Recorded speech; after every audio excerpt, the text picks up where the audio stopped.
Episode 36, Second Nature. We are so back. Aaron Lutzi, Dylan Bowman back in studio here. Lutzi, my dog. Good to see you, buddy. This is the happiest day of my life. Thank you so much for coming back. Thank you, man. My goodness, you have been shouldering the burden for the entire team for like 3 weeks now. And I must say, you didn't miss a step, dude. I'm almost pissed off how good the content was. Good grief, man. Just banger after banger in my pod feed while I've been traversing the globe the last few weeks. Oh, man, I learned from the best, and I had a lot of help. Big shout out also to Ryan Thrower. He has been all over the world, yet still has nailed every single podcast episode upload for us. So, but honestly, like all the guests that we had were so on point, and big thank you to Steve and Matt for jumping in too. They were awesome. And that was sort of the goal, right? Like you and I love having this conversation, but when one of us is on the road, it's nice to have somebody that can like jump in as a regular, and hopefully we find a few other people that want to jump in regularly as well as we develop this. But man, I'm glad you're back. Totally. And yeah, big thank you to Lagerstrom, Steve Holmberg, Matt Sharkey. God, it was fantastic guest co-hosts, and yeah, just brilliant content top to bottom. I haven't met Steve yet, but I have a feeling he and I are going to be best buds pretty soon. His Substack is an absolute must read. So we were bantering about that in the Second Nature Slack channel, which was another thing that I missed while I was gone. My goodness, man. We're holding it down over here, man. I've definitely been, yeah, oh, man, my brain's been going a million miles a second every single day. And they're just, now we've got some momentum with Second Nature, and it's so exciting. And the Slack channel that we just launched, we're already into the triple digits of people jumping in, and there's already really great conversations happening, and people are connecting, and it's still early days. We're still kind of finding our way a little bit, but man, it's so cool to be able to connect to people who are already listening to the podcast. And that's sort of like why we started it, right? Everyone that we talked to said, "Oh, I feel like I got something to add to the conversation."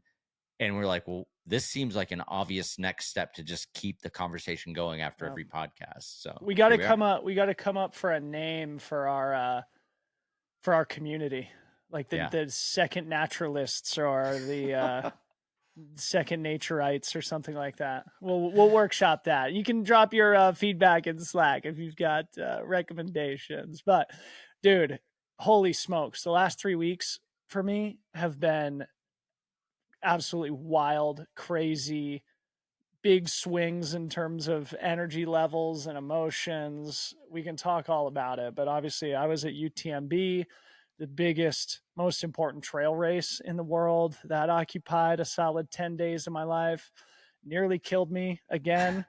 Came home, went to another race, the Cirque Series event in Colorado, and then fortuitously booked ourselves a vacation at the Little Nell, the hotel that Harmony and I used to work at. So I had a little bit of an opportunity to absorb all the travel and stress. But as you know, via our various phone calls, I was struggle bussing for a little while, man. And I appreciate you so much for holding up the slack while, I mean, because you were expecting me back and I physically couldn't do it. Yeah, but all good, man. And also you're making people's dreams come true. That story with the baker who was at the Dude, should we talk about that real quick? Yeah. Okay. Yeah. All right. So for our audience here, before we get to the UTMB stuff, this is one of the coolest things that's ever happened with Free Trail. And I got to give a big shout out to my wife, Harmony, who organized everything. But to get to the point, effectively, we were at this race, the Cirque Series event in Colorado. This kid, unknown overnight sourdough bread baker from Crested Butte, Colorado, works at a place called the Breadery, finished second place behind Patrick Kipneno, a Kenyan world champion mountain runner. This unknown kid comes into studio for a little post-race interview. Turns out he's the coolest kid to ever live. He's from inner city Waco, Texas, has a really interesting story with running. And he told a story on our show about how he had run a race back home in Waco for the simple fact that it had $250 of prize money. He needed that $250 to make his way back from Waco to Crested Butte, where he lives. So spontaneously, I said, hey, there's 2 huge races coming up in California the next 2 weeks. If we pay for your gas money and we can get you into the races, will you come? He was totally game for it. And actually, I listened to a really interesting podcast recently who said, like, the sign of a great audience is like when people will actually take action. And immediately the free trail community jumped into action. We put a GoFundMe together. Free trail chipped in the first $1,000 and we raised $5,000 for this kid. Like in Wow. a couple hours it took. We raised $5,000 for Joan to come out to California and run 2 big races last weekend and next weekend. Wow. Yeah. And just so cool. We had dinner with him in Mill Valley last night. So a really, really, big highlight of the year for me that happened while I was away. Making dreams come true. The Free Trail Fellowship. See, I like this it. is exactly where I was going to go, right? Like we were just talking about the Free Trail Factory Racing Team, the Free Trail Fellowship. How can we use our platform to boost some of these up and coming athletes? And, is there something akin to a sponsorship model or an internship model? And anyway, it wasn't quite exactly what we talked about on the podcast, but not far off either. It's incredible. I mean, you Yeah. got to start somewhere, and what a cool story to kind of kick things off. And, even if this is your first attempt at really kind of scratching out what this might be, how cool, man. Even if it's not fully baked, Yeah. it's incredible that you got a baker with such a crazy backstory, and then you get this. Yeah, and then if he has a cool result, even better. But what a cool way to just pull everybody together around this huge, unexpected moment too. And I think that's the thing. When you go to a race, you expect that there's going to be, shots on the course record. There's going to obviously be a winner, and there's going to be people that implode. But this is such an unexpected story that doesn't happen too often. And for you to be able to essentially capitalize on the moment and make something really cool happen for an unsuspecting yet deserving athlete. I love everything about this, man. It was so good. And we were away. So when he was here in Marin County the last couple of days for the Golden Trail World Series event at the Headlands 27K, got to give a big shout out to Kim and Topher Gaylord who put him up for the weekend. And we absolutely threw him into the deepest of deep ends against the craziest field that's ever been assembled in Northern California, probably. And he held his own admirably. And now he's got another bite at the apple at the Mammoth Trail Fest. Our buddy Tim Tollefson's race, who's a previous guest on the podcast, that's coming up this weekend where Free Trail is going to be. And then we mercifully have a little bit of a break. But the kid's name is Joan De Leon. So we've been using the hashtag Let Joan Cook. The little sports meme or whatever. Let him cook. And of course, he's a baker, so it's at least tangentially relevant to his profession. But let Joan cook. Hashtag Let Joan cook. We're so pumped to be supporting this kid, and big thank you to everybody else who jumped in that GoFundMe. All right, dude, UTMB. Give the people what they want, man. Tell us everything there is to know about brands at UTMB. We got to know. I'm dying for this. All right. So I wrote down a couple of notes here. So this is now a few weeks old. So hopefully our audience doesn't find this totally stale and irrelevant at this point. But UTMB is the biggest race in trail running. I was there for probably like the 10th time. And I've got a few categories here. I've got important product launches. I've got my extremely accurate ranking of the athlete kits. I have some key moments from the industry perspective. I've got some cool YouTube viewership data from Matt Walsh at the Trail Mix. We can talk about Matt Trappy and Matt Walsh also chiming in on the ambush marketing conversation. We'll talk about some free trail specific stuff, what we learned about it, and then close it down for the episode. But let's start with some important product launches here, okay? I'm ready. All right. So this is the best platform to launch trail running specific product. The biggest product launch of the week, in all likelihood, was the Hoka Tecton X. It actually happened slightly before UTMB, but Hoka is, of course, the title sponsor of the UTMB World Series, including UTMB Mont Blanc, which is, again, the unofficial world championship. And the reason I wanted to lead with this is one of the craziest stories of the weekend, as you probably saw, Lutzi, was the winner of the men's race. Yes. Shocked the world. This Yes. dude, Vincent Bouillard, a Frenchman who used to live in Portland. In fact, he won our race, Gorge Waterfalls 100K, 2 years ago. But this is the thing, Lucy. He is a materials engineer working for Hoka. He works at Hoka. He's not even a professional athlete. He just won the world championship, dude. Unreal. Unbelievable. Like And he had something to do with the shoes that he was running in, right? that's exactly what I was going with. It's like the Hoka Tecton X3 was the shoe that he was wearing to win the race. He freaking developed that shoe himself. I actually think he was using the Tecton X 2.5, but in the same family of products. And we were talking with our buddy Chris Hollis, who works at Hoka also, and he said something like they had 157 versions of this Hoka Tecton X prototyped, and Vincent himself was the guy who tested almost every single one of those. And here he is, comes out of nowhere to win the biggest 100-mile race in the world. Undoubtedly the story of the weekend that is certainly also relevant to our industry talk here on the Second Nature podcast. So that was one of my my product launch That's comments. massive. I mean, I hope that Hoka capitalizes on that. What a crazy story to tell. And also talking about, hey, our product engineers are testing our stuff to the level where they're capable of winning the biggest event in the sport. There's so much to work with there. I But know it's you meant also it's like a good problem to have, right? yeah. Oh yeah. Yeah, yeah. I wonder, you mentioned this on sort of the UTMB wrap up pod on Free Trail, but you think he's going to get some sort of deal? Do you think it's just like a nice bonus? Like what happens to this guy? Because he's got a good job with probably insurance and a 401k and stuff, and now just be like, all right, man, you're an athlete now. Say goodbye to your job and your health insurance and your 401k.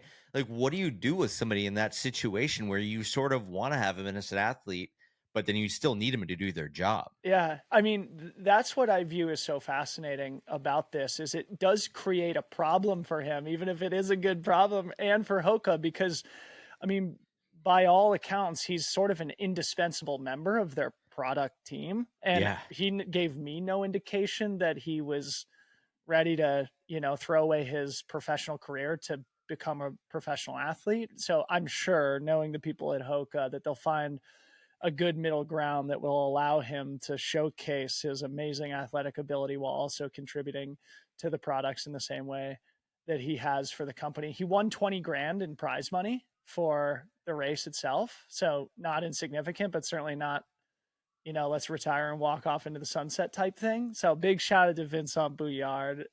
And So cool. what a great story that's perfect for the Second Nature audience. All I right, mean, my other go ahead. this guy has actually kind of figured it out, right? Most people are at a full-time job being like, if I could only quit my job and focus on running, then I could be this guy figured out how to balance it out in a spectacular fashion. I just think, wow, like he's one of the few people that sort of solved this. You don't have to quit your job to be literally the best in the world. Yeah, That's amazing. crazy.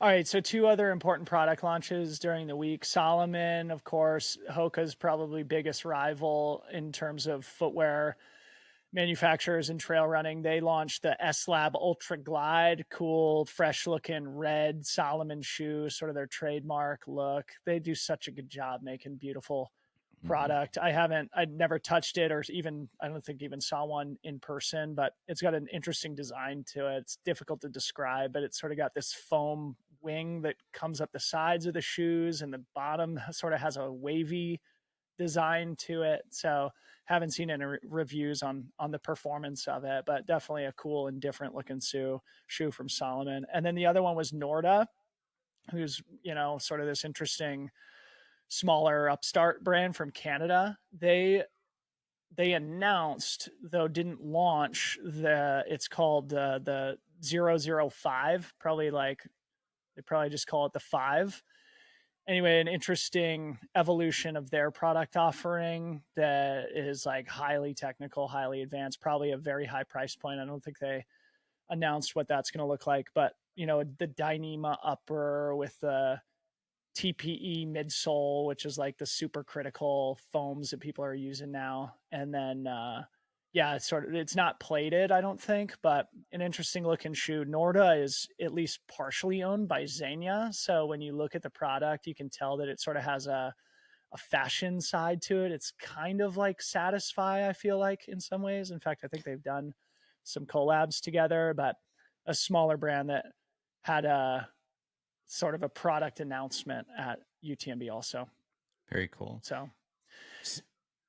So when you have these different launches and stuff, so do they all have booth space? I know that one of the things that we read in, I think it was Matt Trappy wrote something on his Substack about how there was a lot of ambush marketing and a lot of brands that were not in Vendor Village, but were Salomon and Norda in the Vendor Village? Were they playing nice, or was this off the beaten path? Like, what did that look like? Salomon was in the Vendor Village. I can't recall if Norda was or not. I think they did their grand reveal at a local retail store that was directly adjacent to the Vendor Village, the expo. Of course, I was totally 100% occupied the entire week, so yeah, I barely even got to walk around the Vendor Village as much as I usually do or usually like to. That's always one of my favorite things to do, is just go look at all the brands and the products that are present there at the expo. But yeah, I mean, it does go to the, let's talk about the ambush thing in a little bit, because I think that was one of the stories of the week, at least from an industry perspective. And both, yeah, Matt Walsh and Matt Trappy have written some interesting things about that. cool. But moving on, I've got my official ranking of the athlete kits. Okay. This is science, Yeah, right this here. is absolute science. This is Dylan's subjective but extremely accurate rankings here from the UTMB athlete kits. Okay. Wait, so what are the rules when it comes to judging the athlete kits? I think this is important to lay down the ground rules. Okay, so the criteria to be considered for Dylan's extremely accurate ranking system here is you have to make all three of the key components of the athlete kit, that being shoes, apparel, and a pack, critically. Okay. And it's the coming together of all those three things that leads to inclusion or lack of inclusion on Dylan's extremely correct rankings. So in third place, I've got On Running. Okay. They are a brand we've talked about so much. We don't need to go into too much detail here, but really clean looking kits, sort of had a white and red kind of colorway going on. The packs that their athletes were using, the hydration vests, were this nice white color. But critically, what led to their inclusion this year was that their athletes were rocking a soon to be released trail super shoe that definitely had a lot of people staring at footwear, probably already on Protos of the Gram Instagram account. So in third place, On Running, based on just the clean look of the athlete kit plus this exciting new product that was on the feet. They were a previous champion of this thing, if I remember correct. They've been included. I don't actually, maybe they were the champion last year. I'll have to go back in the record books here. Okay, in number 2, we just mentioned him, Salomon. I think they always just do a good job with their kits. I like how they're not overly branded. They look like On in some ways, clean. Although what I liked about theirs is they just had like the monocolor, simple, clean athlete kit. It was like a gray t-shirt, black pants, black vest, and then the shoes of the athlete's choice. And of course, Salomon always makes good athlete kits. But the thing that I thought was cool that Salomon did is they had sort of like a walk around lifestyle kit for their athlete too. So their cool. Athlete teams all had a similar, like, it was kind of pinkish red t-shirts and shorts and hats that they were walking around town. So shout out to Salomon, just clean looking, fresh kit. And I like the fact that they had the sort of lifestyle version of it too. And in number 1, maybe the upset of the weekend, I got Hoka in first place. We already talked about the Hoka Tecton X3. The Tecton X franchise won the race again for the second year in a row after Jim Walmsley won it last year wearing that shoe. And there's 2 things that I think are important here. Number 1, that shoe is fire, and it won Western States earlier in the summer with Jim Walmsley. Now it brings home another UTMB. This evolution of super shoes and trail running is crazy exciting and definitely going to change the sport, it seems like. but also it seems like they've got real apparel offerings now for their athletes. And also they launched at least their athletes were wearing the first ever like technical hydration vest from Hoka. So Hoka obviously sells $1 billion+ probably of trail running footwear globally. They've got solid apparel now, and now they've got a sweet hydration vest. So Hoka takes the top spot in Dylan's extremely correct rankings this year. I've got an honorable mention, but I'll pause there in case you want to react. I'm ready for the honorable mention. Hit me with it. All right, you're gonna love this, and I think we talked about this on the phone, but the North Face rocked these UTMB kits, and I got to give them an honorable mention because I think it probably achieved what they wanted it to, in that it was very, very noticeable. So for our viewers and listeners, they partnered with, well, the artist has passed away, so they partnered with the I'm not entirely sure what they would do, but it was an homage to an artist named Yves Klein, who I believe was French. And apparently he developed like a unique shade of blue that he spent his whole career on. Don't quote me on this. I'm directionally correct if the details are a little bit inaccurate, but it's a powerful shade of blue that most people would characterize as purple. And they basically made their athlete kits this like bright purple color, and it sort of had these paint dripping details on it. If you follow any of the North Face athletes on Instagram, you'll see that they did a really good job doing the kit reveal, both digitally and then in person. It was like overwhelming, striking, because they had all their employees rocking the kit too. And so you couldn't help but notice the North Face stuff, even if some people found it offensive. And that's why I wanted to include it, because there's an important personality in trail running Twitter world whose name is Aid Station Fireball. His real name is Liam Tryon. He's a great statistician for the sport, but also just like a humorous online personality. You can tell by his handle at Aid Station Fireball. um, and he put up a poll on his Twitter account that said the North Face athlete kits, gorgeous or hideous? And it was almost exactly 50-50. People believing they were gorgeous or people believing they were hideous, therefore probably achieving the North Face's vision of having them be noticeable, and even if polarizing, their brand was definitely present. They didn't make my ranking because to me they were closer to the hideous end of the spectrum. I'm more like that Solomon look, sort of like the sort of base colors, the mono color stuff that's a little less bright. But anyway, I figured I'd give them an honorable mention. That's really cool. You know what I like, just to pull something out. Solomon had the lifestyle kit. You mentioned TNF. Their employees were wearing the same color, and I just love the fact that as part of the presence on site, it can be so easy to lock in on what the athlete is going to do and the performance of the athlete and maybe the launch of the shoe or product or whatever it is, but to rally and sort of 360 around the race and the launch by coordinating the looks for everyone throughout the event as well as the athlete really gives this strong statement for the brand. And I love that. Even if it is a polarizing bluish purple, I'm still here for it. I think that's amazing. Yeah. As soon as we get off this pod, I'm gonna go just scroll Instagram and check this out because I love that there's a story behind it, and how many people are gonna go down the rabbit hole to learn about Eve Klein or what this color is?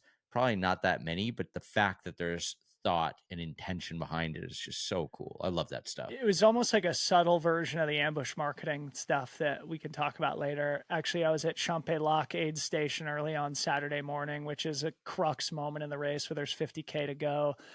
And all of a sudden, after Germain Granger, a French North Face athlete, had exited the Champ Lac aid station, unfortunately, he didn't make it to the finish line, but he was in second place at the time.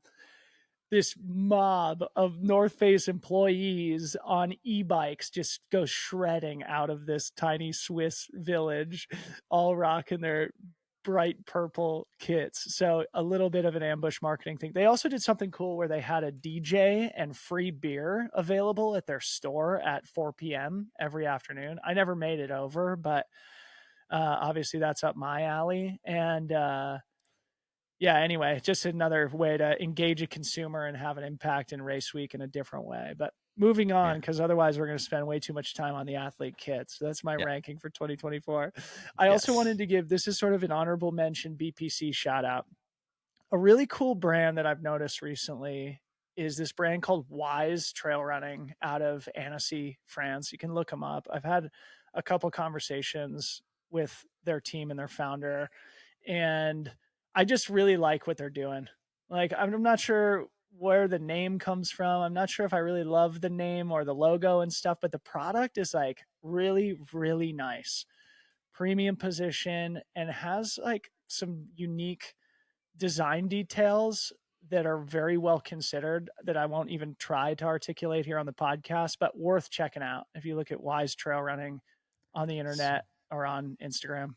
We'll put it in the show notes and the newsletter, and it'll be in the Slack. You know what? There's a great conversation happening in the Slack right now that's sort of related to that.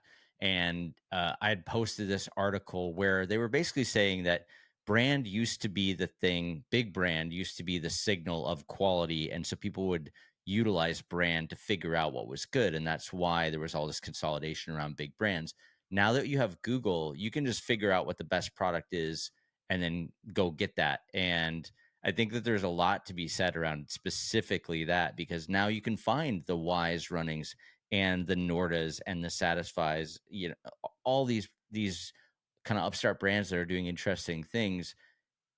They're not locked behind the vault, and there's not a giant wall of Nikes in front of them. You can get to that, and you can find these new interesting brands and products popping up, and that's exciting. I can't wait. I'm gonna check it out and put it in all of the notes so everybody can also see it too. Okay, sweet.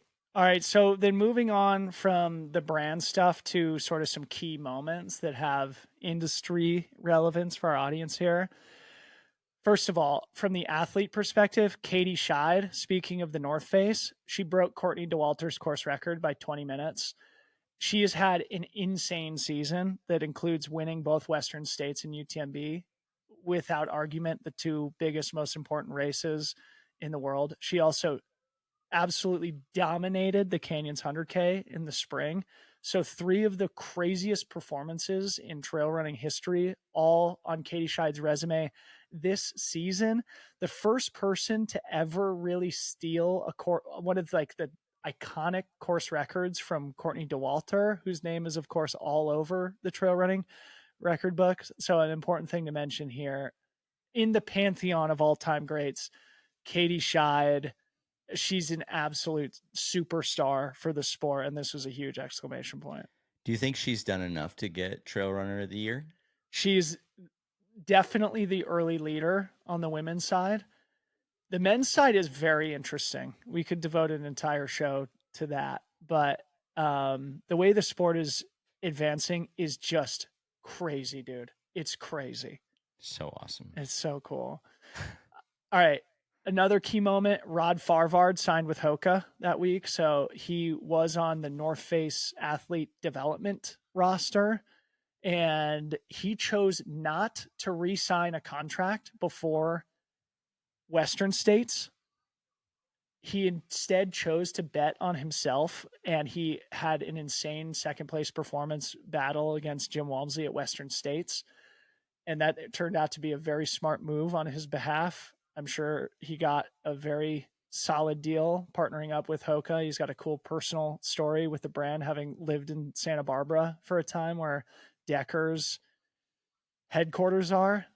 So that was actually news that Free Trail got to share with the world during race week. I got to have a cool little conversation interview with Rod Farvard. So an important, detail on the athlete side of the industry. And then the final thing I wanted to share was something that you and Matt Sharkey, I haven't gotten through the entire episode from last Friday yet, but I listened to about half of it today. And I know you guys talked about Jean-Marc Dejean, so you can pause me if I if I'm repeating things that you said, but this was a very interesting moment in race week that sort of blew my mind a little bit.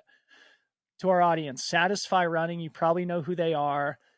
Kind of this fashion meets performance brand with kind of a punk rock element. They print the cool magazine. So, like a very cool new age brand that has most of their exposure in the trail running market, although I'm sure they do some in road. And I know they've done at least one product capsule for rock climbers too. But Jean-Marc Dejean is an absolute legend in the trail running footwear world. And he was announced as the new VP of footwear for Satisfy Running, which was a big head turner for a lot of people, having just left the North Face. Before the North Face, he was critical in the early days of Salomon. And again, like a pioneer in the footwear world. Before he was a product guy, he was also an Olympic goalkeeper for the French national ice hockey team. So Jean-Marc Dejean, an absolute ledge. I think I'm going to have him on the Free Trail Pod. Maybe we could do a crosscast with that one. That'd be cool. To talk about cool. this new role with Satisfy. You know, obviously a much smaller brand, but a place where, like you've mentioned a bunch of times on the pod, a place where he can have a huge impact. Yeah. Yeah. Between him and Rod, two people just completely betting on themselves, really just going for it. And I mean, that guy probably could have just chilled at the North Face for the rest of his career and just collected the check and continued to innovate and do amazing things, but with the right amount of resources. I mean, I can't imagine he's running shy of resources at the North Face, but to go to Satisfy, which is surely a smaller brand, and have to work probably a lot harder with less resources, I would imagine. What an interesting move to be taking. I think is got to be more of a passion play than anything else. Yeah. One thing that I saw in their announcement, there was I think a telling tease is they finished it, at least the announcement that they put on LinkedIn, with "We'll see you in November at TRE," the running event for our audience, which to me indicates that they may be revealing something at the running event in November that Jean-Marc Dejean has contributed to. So very, very interesting. You know what's just occurring to me now? All right, so these are the brands we've mentioned: On, Salomon, Hoka, the North Face, Wise, and Satisfy.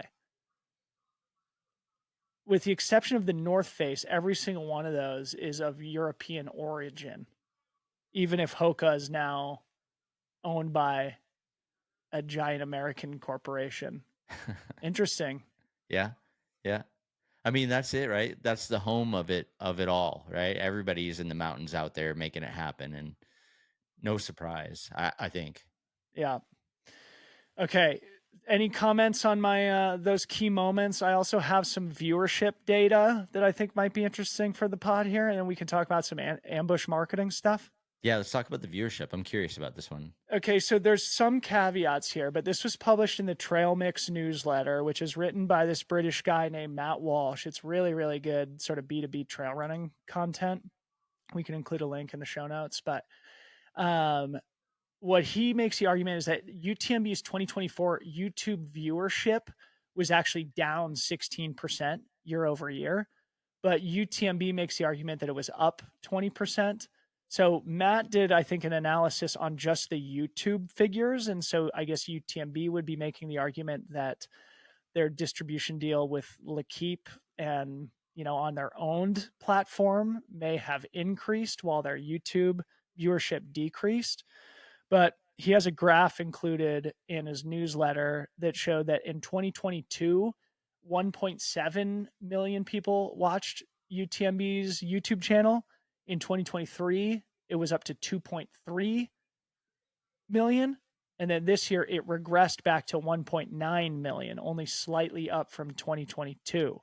So could be an early indication that this explosive growth in public interest is waning. Otherwise, people are going different places besides YouTube to watch the live stream. So this which is, I would be surprised about. I mean, everybody th- I know watches it on YouTube. Yeah. So this is just the event live stream is getting 2 million views? Yes. That's substantial. That's Huge. I mean, whether it's going up or down, nearly 2 million people watching a 20 plus hour trail race is So this is the pretty whole week. The whole week, I think. Yeah. still that's pretty spectacular. Those are numbers. That's like I mean, I haven't seen the mountain bike World Cup numbers in a while, but that's probably on par. So I actually sent Matt a response to his newsletter, which he publishes on Substack. And this is something I wanted to get into with you is like, I don't think if viewership is indeed decreasing by about 400,000, according to these statistics, I don't think it's unreasonable to assume that a not insignificant percentage of that decline comes from the fact that Courtney Dauwalter didn't show up or didn't race. She opted not to race UTMB this year, and Jim Walmsley only made it about halfway to Courmayeur. I just don't think you can overstate the star power and influence that those two people in particular have, and how that might impact the number of people who actively seek out the broadcast. The one anecdotal thing that I wanted to share was that I went to the exact same spot in town to watch Vincent finish the race as I was at the year before to watch Jim Walmsley win the race, the two champions. And it was noticeably less crowded, less busy at this spot as it was when Jim won in 2023. Of course, Vincent was totally unknown to the trail running public, and Jim Walmsley is an international superstar. So, and he was the first American male to ever win the race, which a lot of people had been anticipating for 20 years since the advent of UTMB. So, but my point was, some athletes are bigger than sport and bigger than their sport. And in some cases, you could make that argument about Jim and Courtney themselves. And maybe that's reflected in these YouTube stats also.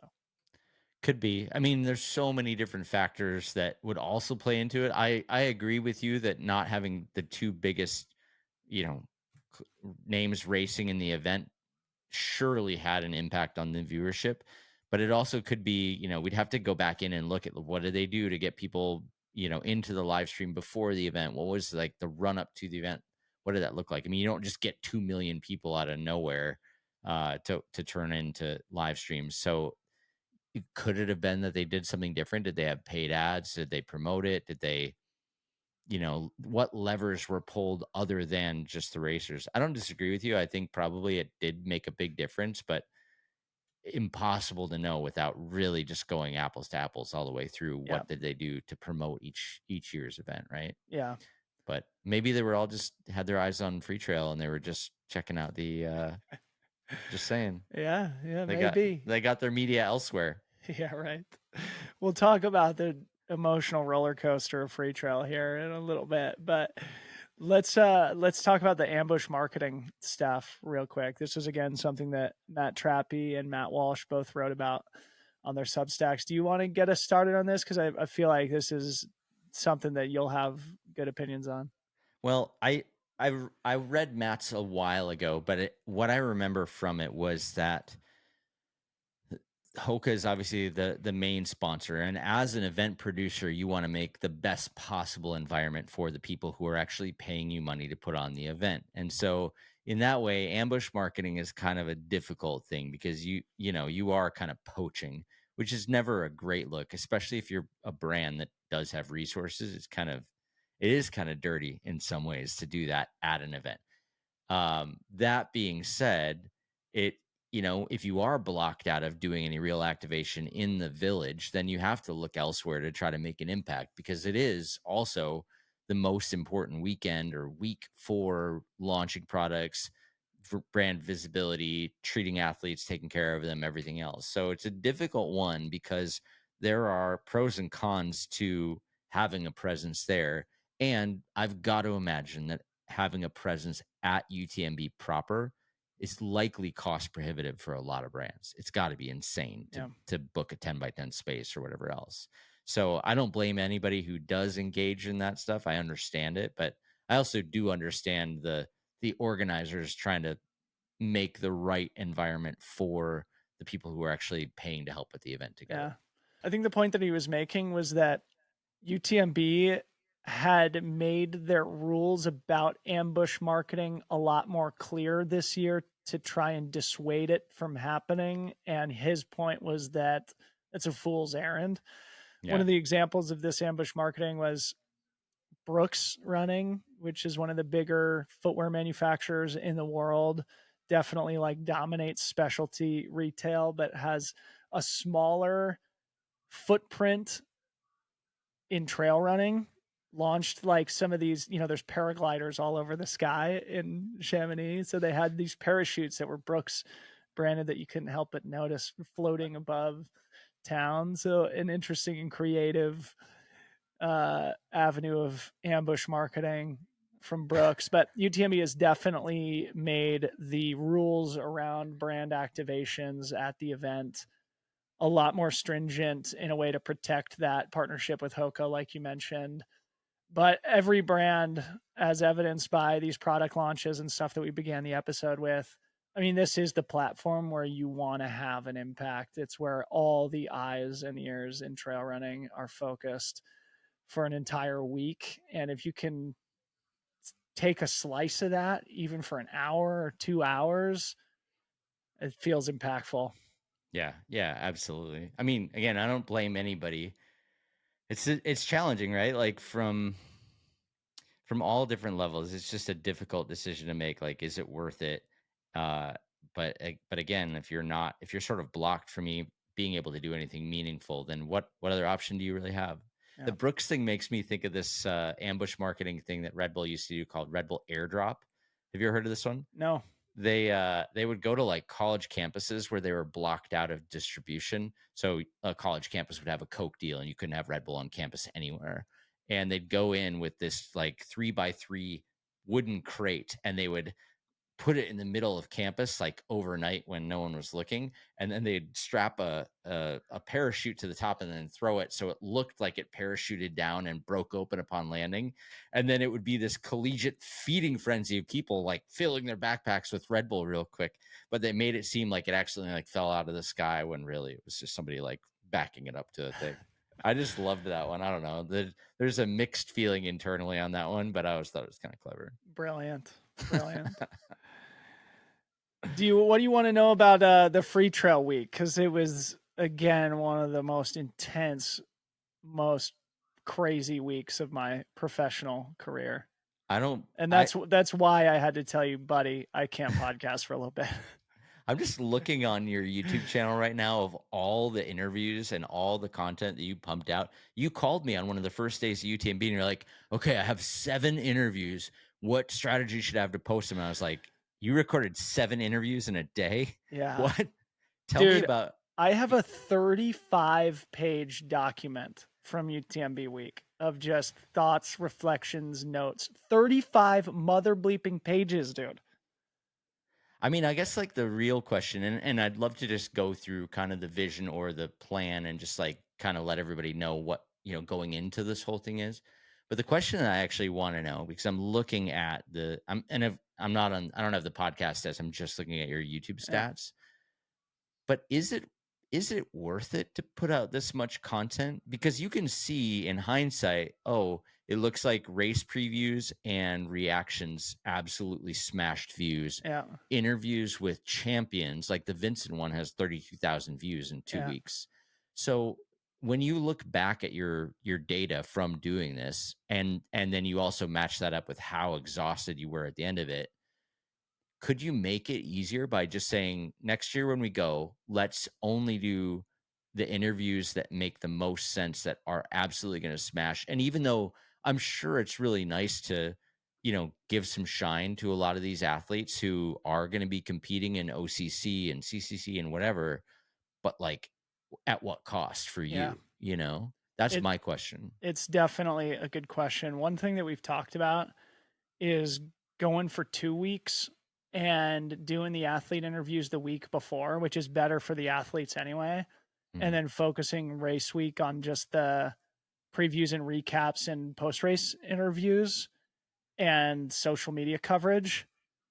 But, at the end of the day, we want to have as big of an impact as possible, even if that means that I'm physically in a irreconcilable place afterwards. But yeah, I don't know. It leads to the broader conversation of like when we're there, right? It's like this was definitely a positive thing for free trail. Like let's get Absolutely. that out of the way. Hugely, Yeah. hugely positive for us Oh yeah. and good for the brand. Helps to establish us as one of the key sources of information in the sport. But like honestly, barely got to run at all for the second year in a row. Barely sleeping, honestly, like a few hours a night, waking up completely haggard, needing to do it all over again, driving around a ton. We had a bigger team this year, so Ryan Thrower, obviously, and then we had Tony DePasquale, who's a loyal Second Nature listener, and he's even in the Slack channel now. He crushed Tony it. with the Tony with a Sony. Sony, and Hillary Yang, another great creative, all helped us. Harmony helped us remotely. Um, but yeah, I mean, it's unsustainable. It's 100% unsustainable. Like I really can't do this to myself anymore. And this is something you and I talk about, but my wife has been worried about me for a couple years now. And this is like the first, well, maybe not the first time, but another clarifying moment of like physically, biologically having symptoms of pushing myself too hard. And I need to not do that anymore, even if it is positive for Free Trail the Enterprise. I think that when it comes to being positive for Free Trail the Enterprise, there's stuff that you could or should be doing that doesn't necessarily equate to A, you nuking yourself, and B, podcast and video production. For example, like you and I talked about, what would it mean to have Free Trail merch on sale? If you did Yep. a UTMB specific product drop, you would probably make more money doing that and build the Free Trail brand even stronger, and you'd give everyone in Europe a chance to be repping Free Trail and helping the brand grow that That's way. 100% what we're going to do in the Yeah. future. Yep. Like just giving people a brand experience and just getting time with you or with Ryan or with whatever. I feel like there's a really, really big opportunity that I would, again, just going back to the views over here, like I would trade out a bunch of these interviews that didn't do that well. I'm sure they're great people, and if they won, it would have, you're kind of stock in the tank of like, Yeah. oh, if this guy wins, this will pop off. But that's a bet that is you're trading out other stuff that is sort of getting in the way. I would pare back the interviews and then put more into the actual experience itself. And I think there's a way bigger win for growing Free Trail outside of doing essentially what you do at a lot of the other events. And what could we learn here that we could also apply at Western States or at Canyons or any other event Yeah. that you go to? It seems like there's a better way of getting the right mix of brand experience and content production where you're not just locked in front of a microphone for like 22 hours a day. Right. So I guess going to the practical, like realities of that, like if we went for 2 weeks, it would definitely be better for my physical and mental health. And it would Yeah. give us the chance to get some of those athlete interviews out of the way and at a time when it's better for the athletes and better for me and our team. But also that would increase our costs significantly, right? Yeah. To be there for an extra week. So we would have to find a way to reconcile that. But it would also give us a chance to do some of the ideas that you had mentioned on the other content masterclass you delivered here on Second Nature, like doing the digital trading card concept of cutting some of that mid form content together. So I do think that should be that my early postmortem is that we need to be there for a little bit longer next Mm. year. Um, because doing less during race week, I don't know. Like it's very attractive, but also it's the biggest, most important week of the year in the sport. And so nuking yourself is maybe unavoidable. I think it's like less but better. Yeah. Like what would you absolutely, if you couldn't shoot anything else, what would be the things? The post race Champions interviews. Yeah. interviews, like the analysis recap shows, that kind of stuff. Yeah. And also think about the growth of free trail has to exist outside of just you in front of the camera and the I know. microphone.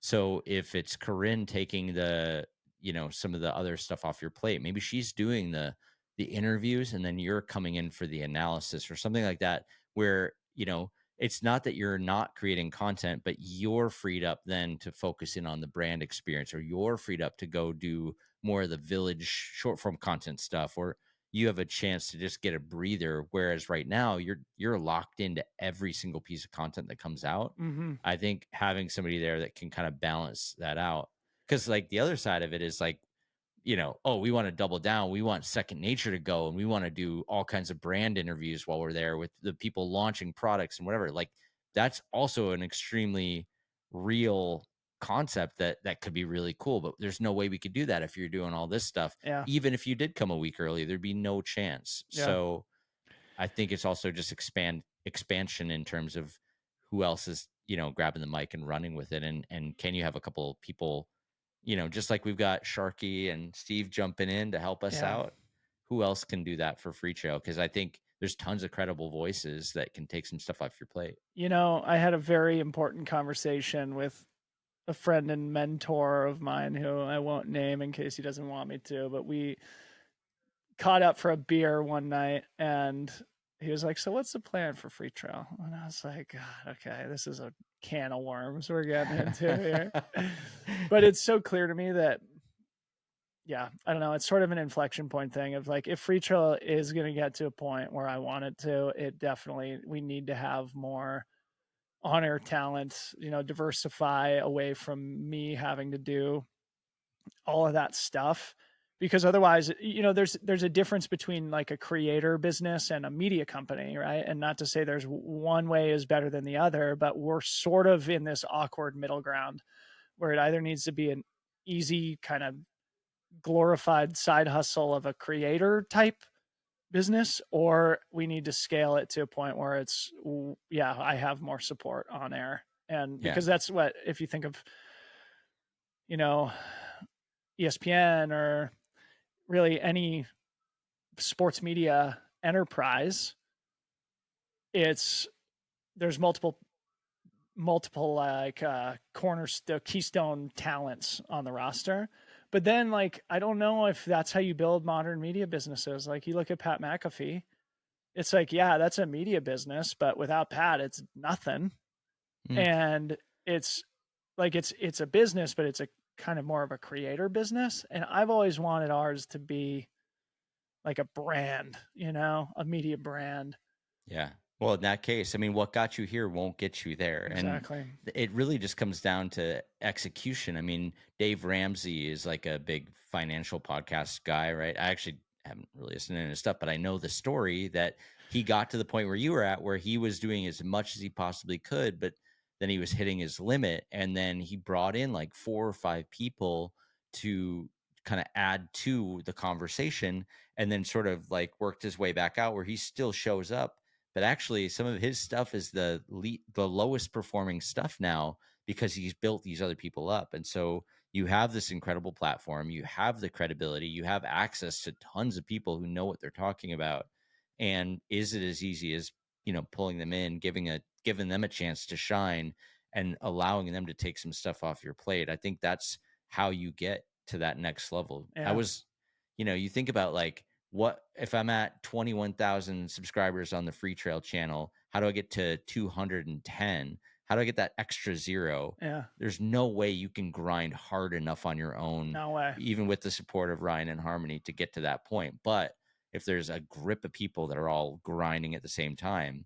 Yeah, but the truth is that you have to incentivize those people, meaning you have to, your business has to be healthy enough to pay those people. And I don't think that that's out of the question, but it's not simple to figure out our path forward. And just like trying to identify the next generation of talent to try to cultivate or develop, it's like, even that's a question mark, So You just do what the NFL does. Just find people at the end of their competitive career and pull them over.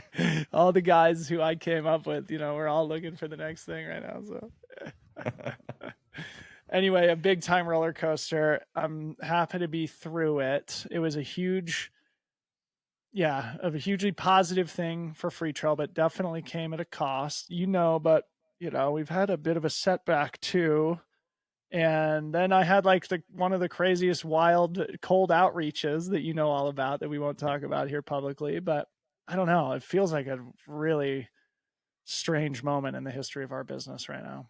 Yeah. It's hard to know what the universe wants from the both of us right now.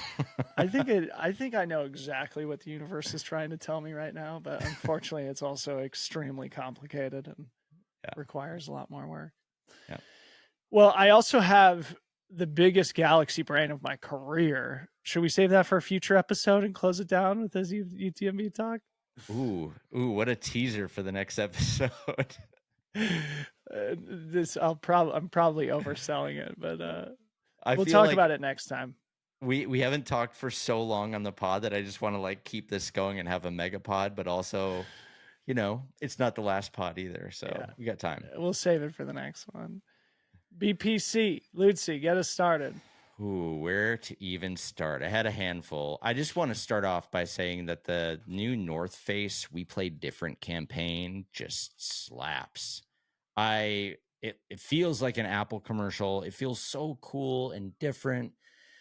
And I just remember, in our previous pod, Sharky and I were talking about, which challenger brand could put a dent in Nike. And I did not have TNF on my card at all, honestly. And after seeing that, I just thought, this is awesome for outdoor. If they could replicate how hard they're smashing it with this outdoor, but in some of the other sports that Nike plays, just like replicate the vibe here, bring it to some of the other category expansion, you would be in really great shape. Yeah.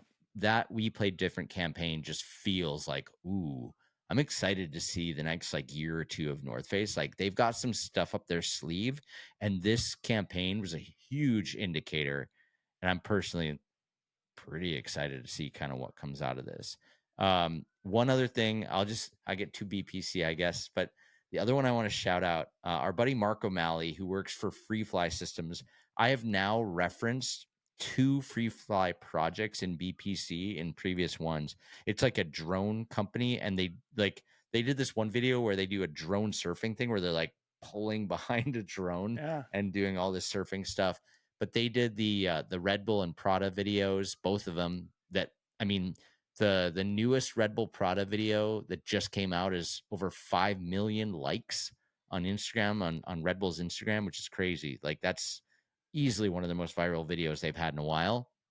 They also did that Anytime movie, which is this new mountain bike movie that just came out. So these are basically just like the most awesome drones ever. And they're based out of Seattle, Washington, I'm pretty sure.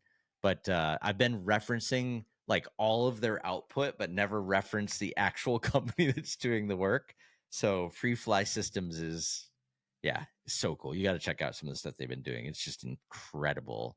Drone technology has come so far, and like the gimbal stuff they do and everything else, just like, that's on my Christmas list. Shout out to O'Malley. Those guys are awesome. Twin brothers. We call them the O Bros. I actually saw them at UTMB. Oh, sick. Yeah. They came and helped out with our live stream at Gorge Waterfalls. So shout out to the O Bros. Yeah, that North Face spot was good, though. Also, like, in line with the conversations around Nike, but with a lot less emotional activation around it, right? It felt like a refocusing for the North Face brand of like, we own the top of the mountain, the pinnacle, and also like drawing that differentiation from a Lululemon or from a Nike, who probably make most of their revenue from performance sports or on field sports, team sports, or athleisure in Lulu's case, right? Like North Face is like, no, we play different. We ski, we trail run, we hike, we snowboard. I don't know. It's like, it definitely clarifies the mission and purpose of the brand in a way that most advertisement doesn't quite nail. So You and I were kind of talking about that a little bit on the phone this morning too, of how brands are really, really lining up around performance and kind of rolling up their sleeves and getting serious about Yeah, well, crushing it, basically. You and Steve talked all about it on the pod, and then Steve sent out a good Substack that sort of drove the point home a little bit further this morning. So Absolutely. good stuff. All right, what All you right, got? my BPC. Okay, this is actually a great thing to end with, building off the emotional roller coaster I just described with Free Trail. And this is, I think, the third time I've used an Invest Like the Best podcast as my BPC. So this is in the content category here. Last week, Patrick O'Shaughnessy hosted 3 guests: Shane Battier, Alex Smith, and Ravi Gupta, who are now the 3 co-hosts of a new podcast called Glue Guys, which I just love as a name. Do you know what a glue guy is? No. Okay. So a glue guy is someone on the team who you absolutely couldn't do anything without. It's the glue that holds the thing together, even if it's not the superstar on the team. And Shane Battier, who's one of the co-hosts of this podcast, would fall in that category. Way back in 2009, Michael Lewis, the famous author from Moneyball and The Big Short and Going Infinite more recently, wrote a column in the New York Times entitled The No Stats All-Star about Shane Battier and about his career and why he ended up on all these winning teams, because he's like a glue guy. He's not the guy who's putting up triple doubles every game, but his vibe, his energy, his work ethic, it builds championship level teams. He went to Duke, he played in the NBA, won multiple titles. And I just love that as a concept, is like to be the glue guy. And then I have a quote here that Alex Smith shared in this podcast. And so now this is part of the Invest Like the Best network that's called Colossus. So they now have a great portfolio of really, really good audio products. And this is the newest one. So go subscribe to Glue Guys. But one thing that Alex Smith said really resonated with me, and it's a quote from Jim Harbaugh, the great football coach who now is in the San Diego Chargers, but who has been at Stanford and Michigan and the San Francisco 49ers, which was where Alex Smith played for a number of years. And he wins anywhere he goes, right? And he said, Jim would always say the same thing before a game: play as hard as you can, as fast as you can, as long as you can, and don't worry. And it's that last sentence that I just love, right? It's like, so it's that classic process over outcome thing, just play as hard as you can, as fast as you can, as long as you can, and don't worry. And my problem is I'm always fear-based. I'm always worrying, but I do not struggle with playing hard and fast and long, so it's just, don't worry. Don't worry. There's a great quote from James Jackson, who is famously the mental performance coach for a bunch of Red Bull snow and mountain bike athletes. And his quote is, "Worrying is a misuse of your imagination." Whoa. I need to get that tattooed on my face, on my eyelids or something. Anyway, the Glue Guys and the No Stats All-Stars, both great pieces of content for our audience to go check out. Amazing. Good stuff. Dude, welcome back. I'm so happy you're here. Lutzy, so good to be back. Big thank you to everybody who sat in for me the last couple of weeks. Don't worry. They're freaking glue guys, we should say. We got glue guys. Steve is way better than me at podcasting, so Sharky, but you'll have to tolerate me. All right, buddy. Well, it's good to see you. You're off to Iceland? Off to Iceland for a couple of days, but I'll be back. We got some amazing pods in the bank, and I'll be back before the next one, so we're good. All right. All right. To our audience, you know the deal at this point. You got to go get in the Slack channel. You got to go subscribe to the newsletter. You got to follow us on LinkedIn and Instagram. So good to be back. For Aaron Lutzy, I'm Debo. See you next time.